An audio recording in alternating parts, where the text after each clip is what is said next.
Intelligence ultimately is determined by knowing what you want in life and going and getting it. That is it. If you can do that, you're an intelligent person. If you can't, you got work to do. But how many people could identify today, this is what I want in life? And I'm not talking about, I want this job, or, I need 3 cars. I'm talking about what is the thing that you want ultimately. Because if you want 3 cars, what you really are saying is I want to have a lot of money, right? And if you say I want to have a lot of money, what you're really saying is I want freedom. And so if you want freedom, then you're ultimately going to be judged whether did you get it or did you not. But if you want freedom and you're sitting in an hourly job with a capped pay structure and you aren't participating in the shareholder class, you don't have a goal, you have a dream. And there's a big difference between having a dream and a goal. And so it goes back to that intentionality of understanding, what do I really want in life? How do I reverse engineer it so that I understand if I want freedom, well, I need to be in a situation where I have asymmetric economic opportunity, I have uncapped pay, and I participate in the shareholder class. Okay, go do those things, allow compounding to work. And in America, it's very hard to not get that freedom if you do those things. But most people will sit there and after their hourly job is over, they're driving home and they'll just keep telling themselves, I'm going to eventually get a lot of money. And those usually aren't the people who end up doing it. The intentionality of understanding what you want in life. This is just an absolutely amazingly, eloquently spoken description of freedom. The freedom I'm seeking, and I believe the freedom you are. Most of us are stuck on the hamster wheel, and we're living in a situation where you feel so deep that there's something different, something bigger, something better. But we have literally been trained into believing the way things we know, the things they taught us in school, the things our parents knew, that is just the way things work. And because we can't seem to escape this hamster wheel, then we seek escapes through things like, purchasing objects, going into debt, gluttonous consumption, food, alcohol, drugs, and worse. And it's because we have this deep, deep inherent drive and desire to achieve freedom. Now, how much of a priority is it to you? And are you conscious of it? If you have intentionality and you're conscious of it, almost everything else is too high of a price to pay to give up that freedom. Now that I see this, now that my eye is on the prize, this is the goal, I recognize that wasting my valuable time, skills, and energy on anything that I don't have to, anything that doesn't move me towards freedom, and hopefully you're thinking this way, anything that doesn't move you towards freedom is a waste of your time. Buying fancy things that you don't need if you're stuck beholden to serve someone else to make them profit with your time, to sell them your life and have them mark it up for their profit. So, intentionality. How high of a priority is freedom to you, truly?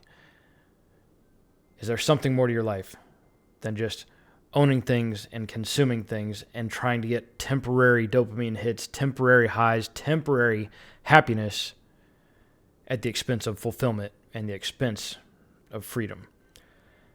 We're living in a time now in 2025 where there is infinite opportunity, and people like Callum people like Pomp and Callum here have sought it out and have achieved it. And I believe Pomp is worth 9 figures, and Callum here has over 100,000 followers, growing fast, making plenty of money, self-sustaining, not beholden to anyone. They are serving themselves, and they are making their own income. They are creating their own freedom. And now, there are a lot of things in this life that I've got a track record in, and I can coach you on and tell you about. I haven't broken free yet. So this is me documenting my journey, having a conversation with you, hoping to inspire you and show you some things that have inspired me to continue this pursuit, because I'm either going to break free of the hamster wheel or I will die trying. I don't think it's going to take that long. I have a true deep belief in myself, but I'm going to keep pursuing this. I'm going to consume content like this. I haven't had a TV in like a decade. There's one over there that's plugged into the wall that I was given, but it doesn't have any input because time watching TV is time wasted where I can't pursue my goals. I can't pursue freedom. And then once you have freedom, what would you do with that freedom? I want to know. Leave it in the comments. What would you do if you had true freedom? And I think it goes in a couple different ways. I think a lot of people, initially, we would all, not all, many of us would want to live, go on fancy vacations, do awesome things, own really cool stuff. But eventually, the novelty of that would wear off. When you can have anything you want, when you're free to own anything and go anywhere and do anything, it would get old eventually. So then what's next? Purpose, pursuit of purpose. And for me, I have defined my purpose, and that's one of the reasons this freedom is so terribly important to me. And my purpose is to help men to get sober and fit, to help people find the most true and authentic versions of themselves, and to be able to travel, tell my adventure stories, inspire people. It gets pretty simple when you actually recognize it for yourself. But at the bottom of it all, it's all just dreams, hobbies, and honestly, your soul just hurts thinking about it, because if you're not moving towards it, there's a little piece of you that's dying inside all the time, every minute, every hour, every day of your life that you sell to someone else. Sell them your time for their currency, to trade that currency then for objects that don't matter, for gluttonous consumption, for things that give you, you give up what you want most for what you want now, and you end up having nothing that's truly worthy of the amazing impact you could have for yourself in your own life. So why is that? Well, we're playing a different game than our parents and grandparents played.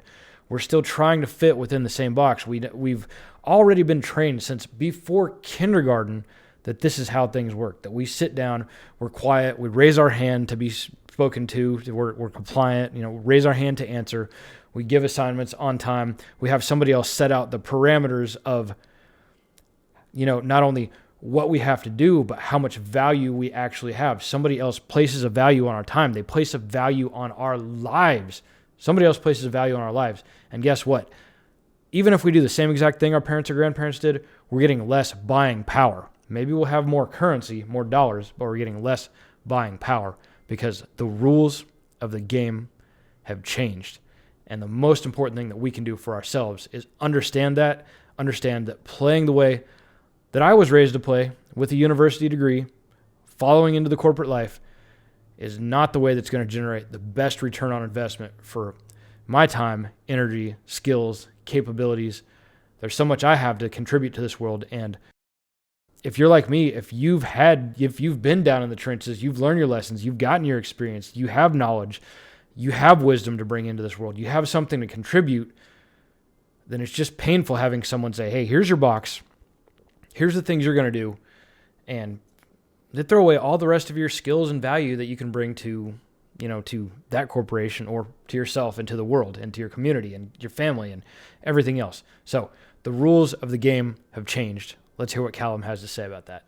You know what, my intention, and even when we spoke about recording this episode beforehand, is that one of the things I've seen and realized is that it feels like almost like the rules of the game, how people build extraordinary lives, how people get rich or build wealth or get autonomy and independence in their life. The rules of that game have shifted. And I feel like there's a lot of people that they're almost playing by the old rules and getting none of the results. And there's an anger, there's a shame that kind of comes with that. And so something that I heard, I was listening to an interview with Scott Galloway, and this is what he said. He said, the biggest issue that we have to fix in our society is that for the first time, a 30-year-old isn't doing as well as his parents were doing at 30. That's never happened in our country's history.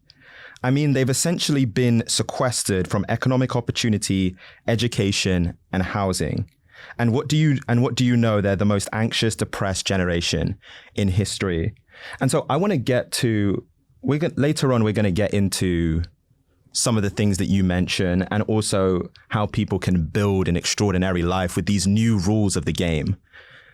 But first, I actually want to rewind, which is how did we get to this moment that we're in now, where, to your point, I think so many people believe that they don't have agency over their own lives. And when you look at the data, it looks like people's standard of living, the way that people are living their lives, it's degraded over time. So that the subject of how we got here is a little bit too deep and complex for us to talk about, but it is something I've become very well aware of, becoming more knowledgeable about all of the different systematic circumstances that have been created to basically to rob wealth from the younger generations to benefit the older, and yet all of that wealth, all of the power, all of the economic activity, it's being held there.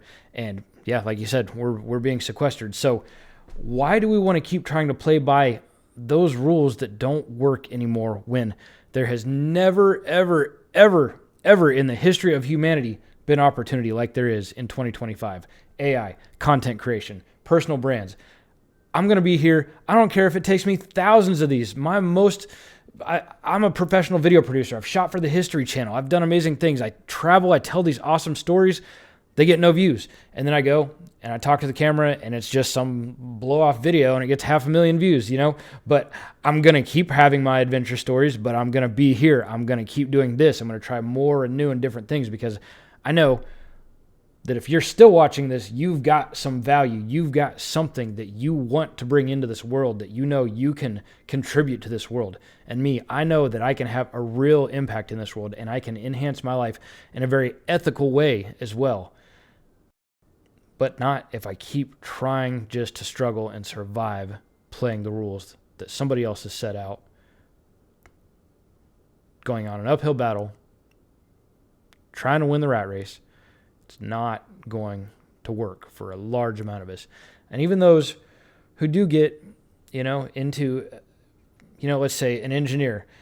I come from a family of engineers. I have younger and older engineers in my family. They're still going to do okay. But the younger engineers, what they're making now, I guarantee, no matter where they're at, if they were, 20, 30 years back at the exact same everything else, they would have more buying power. And that will continue to diminish as more and more people have less and less. So, how important is freedom to you? What would you do if you had true freedom? And how uncomfortable are you willing to be in the short term to have an amazing life in the long term where you can have the things you want for yourself, where you can have the impact on others, and you can go to sleep feeling fulfilled at nighttime, sober, not having to no need to escape or numb away a life that you tell yourself that you like, but you deep down know your soul is dying because of it. We are in an amazing time, and things are going to get more and more challenging over the next 10 or 20 years. It's going to get real interesting. But some people are going to do really well too. And I know that I'm going to be one of those people that turns out okay, no matter how crazy things get. And there are a lot of young people who have an intuition, who understand and see things in a way I can't even comprehend, because these are things that are coming into my life. I grew up with rabbit ears on a turn-dial TV, I mean, not everybody had that, but we still did. Heck, we had one that was black and white for a while. Some of it's just the family had such a low value on TV. We were supposed to be outside playing, one of those things that everybody used to do. Well, I'm getting a little note here that the camera's overheating, so I'm going to check out for a minute. Guys, thanks for checking in. Pursue your version of freedom.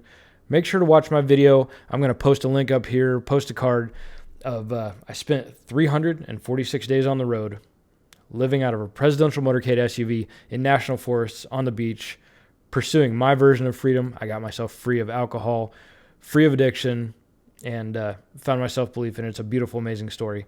So I hope you find your freedom, or you find it in your heart to start pursuing it.